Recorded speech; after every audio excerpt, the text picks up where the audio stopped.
মনে হয় পূর্ব ভারতে প্রথমবার দুর্গাপুরেই হচ্ছে এই দিনে রাতে রবীন্দ্রনাথ শীর্ষক অনুষ্ঠান যিনি বললেন আড্ডার সভাগের সামনে বা এসিলেন একাডেমিতে হচ্ছে, কি বলবেন এই বিষয়ে? আমি এইটুকুই বলতে চাই যে আমরা যেভাবে ছোট থেকে বড় হয়েছি রবীন্দ্রনাথকে একটি ছোট্ট চিত্রপটে দেখে, যে 25শে বৈশাখ বা 22শে শ্রাবণ, আমরা শুধু ছোট ছোট প্রেক্ষাগৃহে বা ছোট ছোট ময়দানে ছোট্টবেলা থেকে সেই ছোট ছোট চেনা পরিচিত গান দিয়ে আমরা বড় হয়েছি।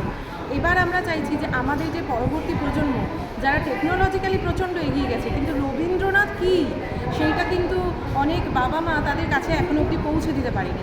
সেইটাই দায়িত্ব নিয়ে আমাদের পৌঁছে দেওয়ার একটা বিশাল চিন্তাভাবনা তৈরি করা হয়েছে।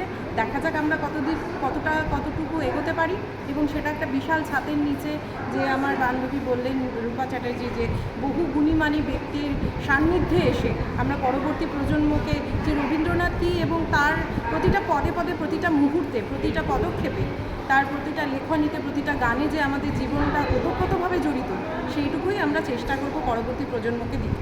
কি নাম? মৌ ভট্টাচার্য।